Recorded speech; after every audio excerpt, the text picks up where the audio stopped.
Israeli PM Netanyahu के घर पर हमला हुआ है। नेतन्याहू के कैसारिया वाले घर पर अटैक हुआ है। नेतन्याहू के घर के कैंपस में गिरे फ्लेयर बम। ये देखिए तस्वीरें, घर पर 2 फ्लेयर बम से हमला किया गया है। नेतन्याहू के घर को एक बार फिर बनाया गया है निशाना। सबसे करारी चोट देने की कोशिश इजराइल को की गई है। हमले के समय घर पर नहीं थे बेंजामिन नेतन्याहू। इजरायली पीएम के घर को निशाना बनाकर किस तरह से ये फ्लेयर बम दागे गए हैं, ये तस्वीरें आप देखिए। और ये हमले कहीं ना कहीं ये साफ कर रहे हैं कि बार बार बेंजामिन नेतन्याहू को टारगेट करने की कोशिश हिजबुल्लाह की तरफ से की जा रही है।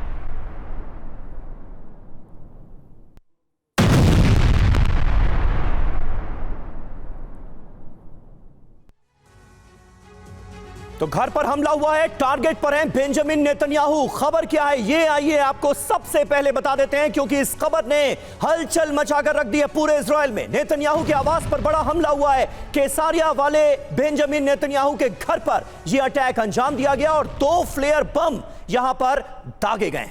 जी हां, घर के कैंपस में फ्लेयर बम से अटैक किया गया। कैसे हमला हुआ यह भी आपको बताते हैं। नेतन्याहू के घर पर हमला किया गया। घर के कैंपस में 2 फ्लेयर बम गिरे हैं।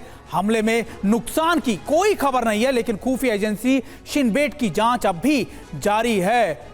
जी हां, बड़ी बात देखिए क्या है सुमित, हमले के समय घर पर नहीं थे नेतन्याहू। नेतन्याहू के परिवार का कोई भी सदस्य उस वक्त कैसारिया के इस घर पर मौजूद नहीं था। और खास बात यह है कि इसी घर पर एक बार और हमला हो चुका है। दूसरी बार यह हमला किया गया है। अक्टूबर में भी हिजबुल्लाह ने बेंजामिन नेतन्याहू के इसी घर को टारगेट किया था।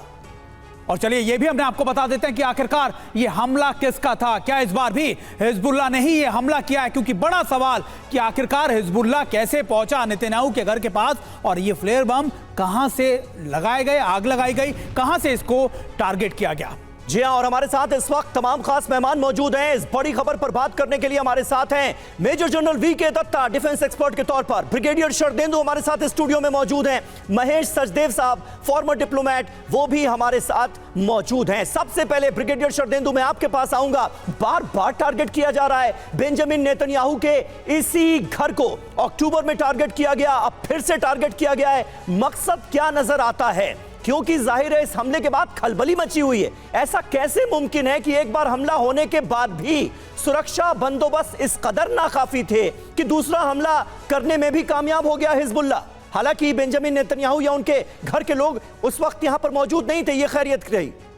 देखिए, ये दूसरा हमला दिखाता है कि इजराइल भी उतना ही ससेप्टेबल है, उतना ही वल्नरेबल है जितना कि सदर्न लेबनान या सीरिया या ईरान या नॉर्थ इराक। तमाम तरीके की कोशिशें हैं और इसकी शुरुआत देखिए नसरुल्लाह के मारे जाने से हुई है। तब से लगातार हमले पे हमले इजराइल को चोट देने के लिए किए जा रहे हैं। और सबसे बड़ा हमला होगा अगर उनकी लीडरशिप को अगर किसी भी तरीके से खामियाजा भुगतना पड़ता है। तो एक एफर्ट है। और देखिए, मेरा मानना है कि इस हमले के बाद अब सीरिया के ऊपर नेक्स्ट टारगेटिंग किया जाएगा, क्योंकि कहीं ना कहीं उनको अंदेशा है कि इसमें कहीं इस्लामिक मिलिशिया तो इन्वॉल्व नहीं है। और ये जो ऑपरेट करते हैं नॉर्थ इराक से या फिर सीरिया से, वहां से अगर ये हमले हो रहे हैं तो मेरा मानना है कि अब इजराइल का जो शिफ्ट है फोकस, अब लेबनान में उन्होंने काफ़ी कैजुअलिटी कर रखी, काफ़ी तबाही मचा रखी और हिजबुल्लाह को काफ़ी हद तक नुकसान पहुंचाया। अब नेक्स्ट टारगेट बनता है सीरिया का। और सीरिया पे देखिए तमाम तरीके के हवाई अटैक चल रहे हैं। एक तरीके का नैरेटिव अब चलाया जाएगा सीरिया के अगेंस्ट, जैसे कि एक बड़ा लार्जर पर्सपेक्टिव में इस तरीके के नॉन स्टेट एक्टर को नुकसान पहुँचाया जा सके।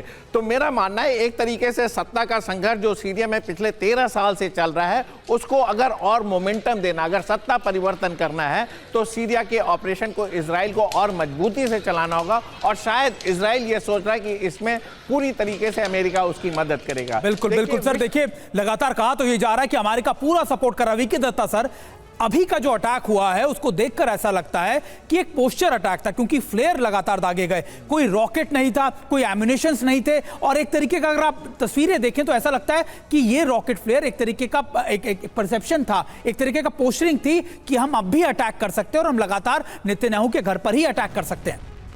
बिल्कुल, देखिए ऐसा कि जो ये लगातार ऑपरेशन चल रहे हैं इजराइल के द्वारा लेबनान के अंदर, इजराइल के द्वारा सीरिया के अंदर और इजराइल के द्वारा अभी इराक से जो नया एक फ्रंट खोलने की चेष्टा की गई है उसके ऊपर, अभी जहाँ तक ये फ्लेयर्स का सवाल है, अगर तो ये हिजबुल्लाह का कोई रॉकेट होता या उनकी ड्रोन होती तो हाई एक्सप्लोजिव का हमला होता। उसके बिनस्बत ये सिर्फ एक फ्लेयर दागी गई है। फ्लेयर तो एक छोटी ट्यूब के द्वारा भी लॉन्च की जा सकती है। 2 इंच मोटर हमारे कहना होता है सबसे छोटा हथियार होता है फौज के अंदर, उसके माध्यम से भी की जा सकती है, जो सिर्फ एक फ्लैश बैंग करती है या आग लगाने के काम आती है। आप इसको आग लगाने के भी काम में ला सकते हैं। तो इसलिए ये यकीन करना पड़ेगा। इसलिए इजरायली गवर्नमेंट ने बोला सिन बैत को ये यकीन करें कि ये हमला कैसे हुआ, किसने किया। ये कोई इंटरनल फोर्स तो नहीं है, कोई इंटरनल डिसेंटमेंट तो नहीं है इसराइल के अंदर के भीतर से ही किसी जिसको बोलते हैं डिसकंटेंटेड इजरायली ने ये जो है फ्लेयर दांगी हो। अभी जहाँ तक जो ऑपरेशन चल रहे हैं इजराइल द्वारा सीरिया के अंदर, जो PIJ पैलेस्टाइन इस्लामिक जिहाद और जो प्रॉक्सीज है ईरान का हैवी कंसंट्रेशन सीरिया के अंदर इस समय पैदा किया जा रहा है इजराइल के ऊपर फिजिकल अटैक करने के लिए। वहाँ से मिसाइल्स, रॉकेट, हथियार, असलाह अभी इराक के अंदर और सीरिया के अंदर इकट्ठा किया जा रहा है और उसको काउंटर करने के लिए अभी इजराइल ने सीरिया के ऊपर ये जो ताजे हमले चालू किए हैं वो उसको टारगेट कर रहा है वो। और जहाँ तक लेबनान का सवाल है, बुरी तरह से हिजबुल्लाह की तबाही की गई है दाहिया के एरिया में। जिस प्रकार गाजा में तबाही करी थी इजराइल ने, उससे ज़्यादा हद तक अभी वो दाहिया के अंदर तबाही की जा रही है। सही आप कह रहे हैं। और दाहिया जो कि गढ़ माना जाता था हिजबुल्लाह का, उसे कैसे तबाह कर दिया इजराइल ने, ये थोड़े दिनों पहले ही आपको सुमित ने बताया था। सुमित खुद दाहिया में मौजूद थे और वहां से तमाम तस्वीरें हम तक पहुंचाई।